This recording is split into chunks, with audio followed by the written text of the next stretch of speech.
Selamat datang di channel Pemuja Malam. Jangan lupa like, share, and subscribe ya. Terima kasih.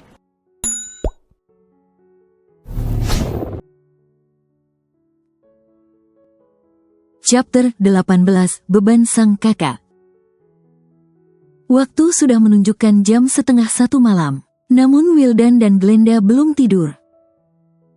Keduanya tengah asyik saling mendesah bersahut-sahutan. Ranjang yang menjadi tempat singgasana mereka bermain tampak berguncang dan membuat spraynya lepas kemana-mana. Pergulatan kedua Wildan dan Glenda lebih panas dibanding yang pertama.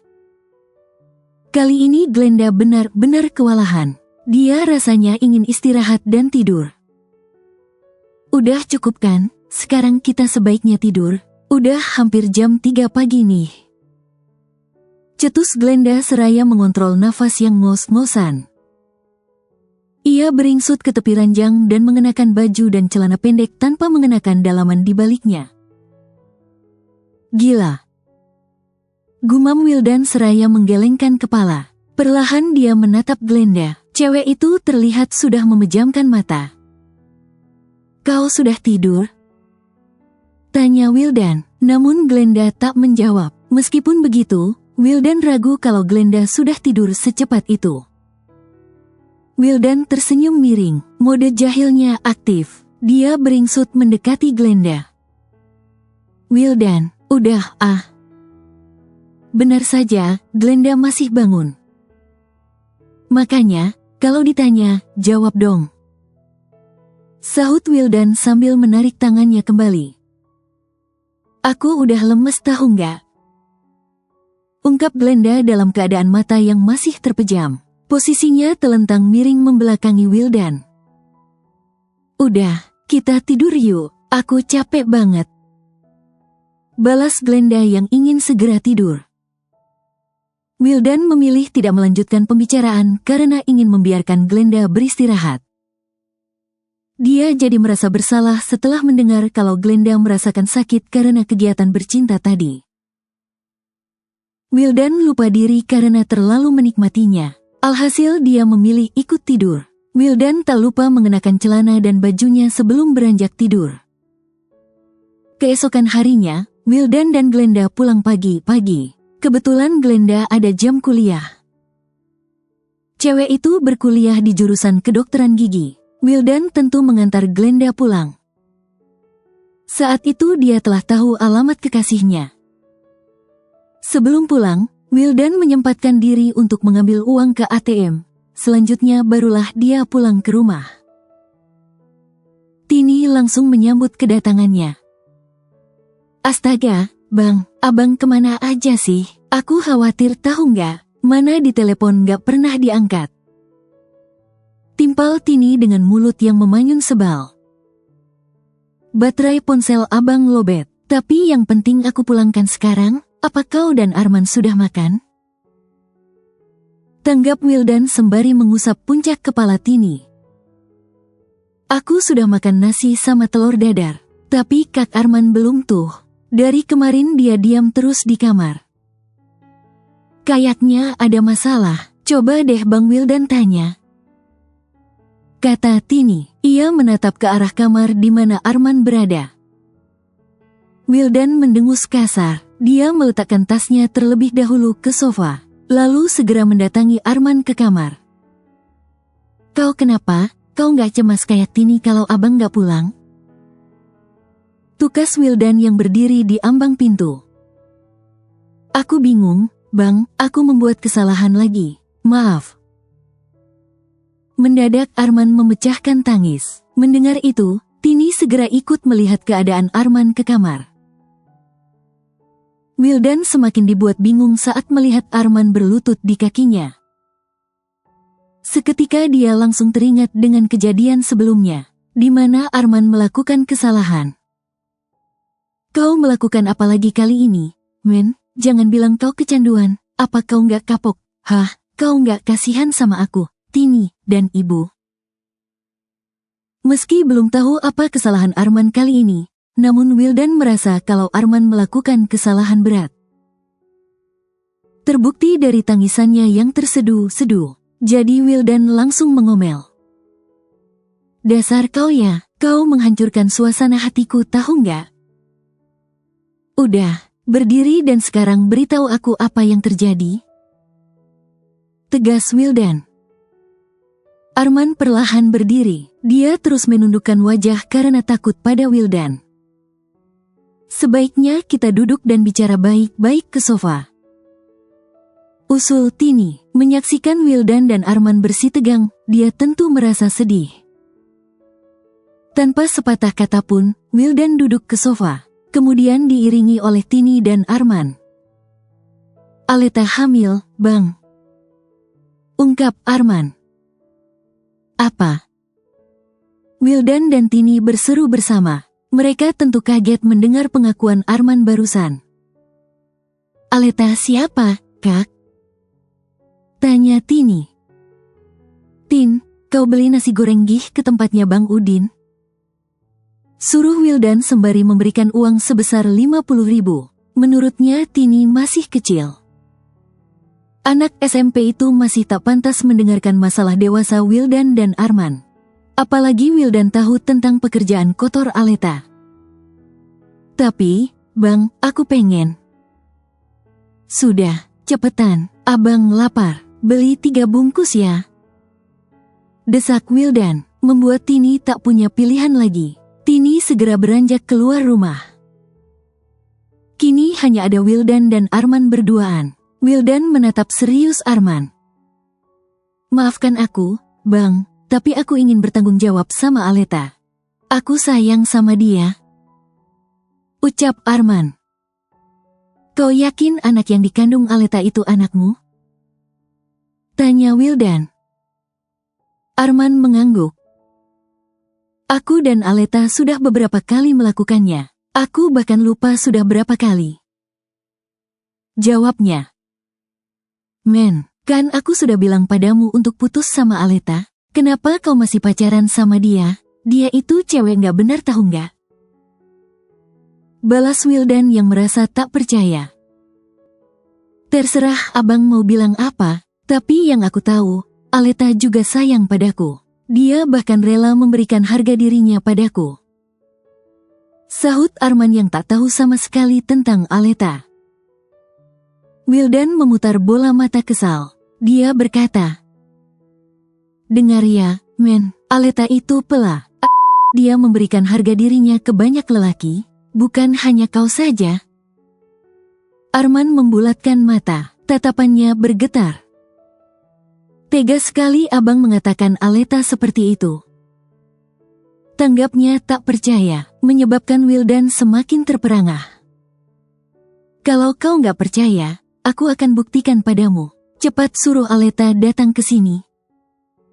Wildan tak punya pilihan lain selain menguak siapa sebenarnya Aleta. Dia bisa saja membuktikan jati diri Aleta dengan foto-foto telanjang yang pernah diambilnya. Tetapi sayang, Wildan telah menghapus semua foto tersebut. Itu dia lakukan demi nama baiknya dan orang yang bersangkutan. Sekarang yang bisa Wildan lakukan adalah bicara langsung pada Aleta. Menyuruh cewek itu mengakui semuanya. Dengan terpaksa Arman hubungi Aleta. Dia menyuruh cewek tersebut datang ke rumah. Bersamaan dengan itu, Tini kembali. Dia membawa 3 bungkus nasi goreng. Sambil menunggu Aleta datang, Wildan memilih untuk makan terlebih dahulu. Dibukanya salah satu nasi goreng pembelian Tini.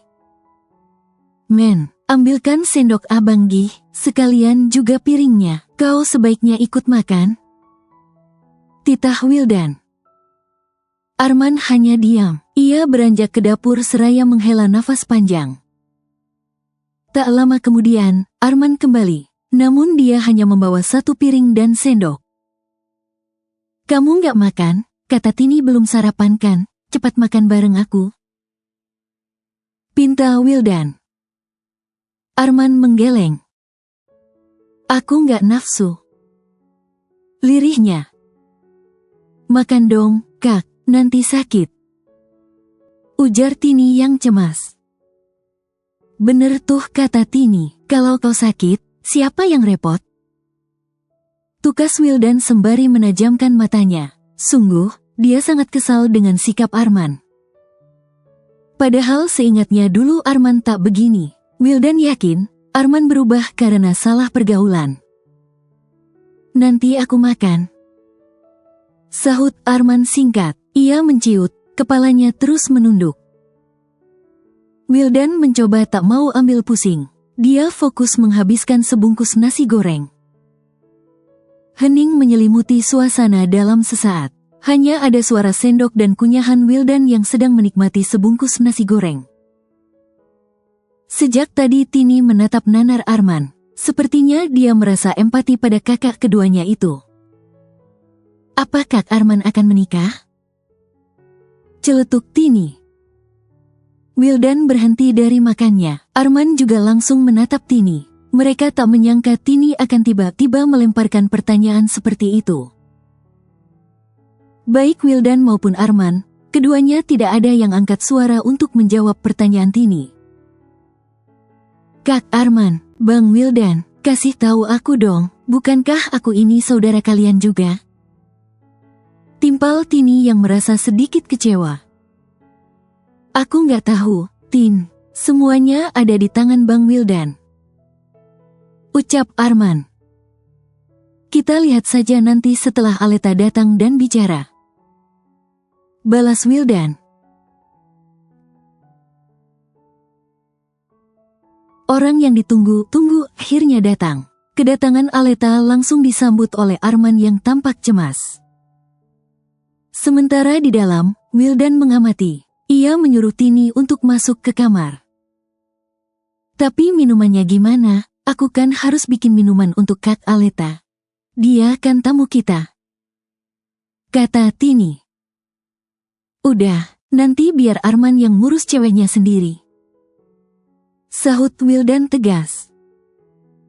Tini mengangguk, tahu dirinya tak pantas ikut campur, dia menuruti perkataan Wildan. Arman dan Aleta tampak melangkah masuk. Keduanya duduk bersebelahan menghadap Wildan. Aleta, sekarang kau harus mengakui pekerjaan kotormu sama Arman, timpal Wildan. Apa maksud kakak? Saya nggak ngerti. Mengejutkannya, Aleta tidak mengaku kalau dirinya adalah seorang cewek yang sering open BO. Aleta juga terlihat menunjukkan raut wajah sedih, seolah dia yang paling tersakiti.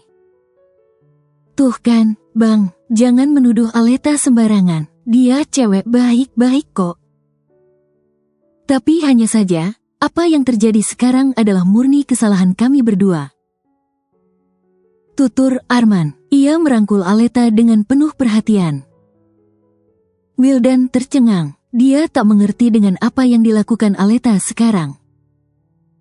Apa cewek tersebut ada maksud tertentu atau benar-benar sayang pada Arman? Wildan memutar bola mata kesal. Ia juga mengusap kasar wajahnya yang memerah karena marah. Wildan benar-benar tidak mengerti jalan pikiran dua anak muda di hadapannya sekarang. Terlebih Arman dan Aleta terlihat tak malu saling menautkan jari jemari mereka di sana. Wildan menarik sudut bibirnya ke atas. Pemandangan mesra itu benar-benar membuatnya jengah. Andai Aleta cewek baik-baik, mungkin Wildan tidak akan marah seperti sekarang. Oke, kalau kau ingin tanggung jawab sama Aleta, tapi kau harus terima akibatnya. Kau tidak akan aku anggap adik lagi. Angkat kaki dari rumah ini dan nikahi cewekmu yang gak benar ini, geram Wildan. Urat-urat lehernya bahkan tampak menegang. Dia tak bisa mengendalikan emosinya lagi. Arman dan Aleta tampak kaget sekali mendengar ucapan Wildan. Keduanya menatap tak percaya ke arah lelaki yang sekarang sedang ngos-ngosan dengan ledakan amarahnya. Ibu selalu mengajarkan kita untuk bertanggung jawab sebagai lelaki, Bang. Aku melakukannya karena itu. Lalu Bang Wildan malah memperlakukanku seperti ini. Kalau itu mau abang, baiklah. Aku akan pergi dari rumah ini, tantang Arman. Aleta semakin dibuat gelagapan. Dia memegang erat lengan Arman dan berbisik. Apa yang kau bicarakan? Jangan gegabah. Kau tenang saja, Al. Aku bisa hidup kok di luar sana tanpa bantuan Bang Wildan. Ucap Arman percaya diri. Aleta menggeleng tak mau. Sepertinya keadaan ini tidak sesuai dengan ekspektasinya. Ya sudah, cepat ambil barang-barangmu dan cabut dari rumah ini. Balas Wildan, gelagat marahnya nampak sirna. Baiklah kalau itu mau abang. Tanggap Arman. Tini mendadak keluar dari kamar. Ia menangis histeris, memohon pada Wildan agar kakak tertuanya itu menarik ucapannya. Namun Wildan tak peduli, seakan keputusannya telah bulat. Suasana saat itu sangat runyam, penuh amarah dan juga sedih. Namun Aleta mendadak angkat suara. Baiklah, aku akan mengaku. Arman, kemari dan dengarkan aku. Pekik Aleta. Arman yang tadinya hendak melangkah masuk ke kamar, mengurungkan niatnya. Dengan dahi yang berkerut, dia menatap Aleta. Sementara Wildan terlihat menyeringai puas. Sebenarnya pengusirannya terhadap Arman hanyalah strategi yang dia lakukan untuk membuat Aleta mengaku. Ya, Wildan tak sebodoh itu. Ia tahu kalau Aleta memiliki pemikiran yang lebih dewasa dibanding Arman, mengingat cewek itu sudah tahu rasanya mencari uang. Jadi Wildan yakin Aleta pasti merencanakan sesuatu. Cewek tersebut tahu kalau kehidupannya akan sulit di luar sana, apalagi bila tanpa bantuan Wildan. Dari awal Wildan merasa tak percaya dengan kepura-puraan di balik Aleta. Dia yakin ada udang di balik batu. Aleta, kau mau bilang apa? Tanya Arman yang meragu. Jantungnya berdegup kencang karena takut akan mendengar hal buruk tentang sang pacar. Air mata Aleta mengalir deras. Ia menangis terseduh-seduh. Melihat itu, Arman bergegas mendekat dan menenangkan. Sedangkan Wildan dan Tini tampak duduk dan mematung. Apa yang dikatakan Bang Wildan benar, men, aku memang cewek yang gak benar. Ungkap Aleta sambil terisak. Udah, Al, kamu ngomong apa sih? Jangan mengakuinya kalau itu gak benar. Arman masih menyangkal. Aku terpaksa melakukannya, men. Aku memang ngelah. Aku melakukannya sejak kelas 1 SMA. Kata Aleta, dia perlahan menatap Arman. Maafkan aku, tapi aku akui kalau perasaanku tulus padamu, men. Bersambung.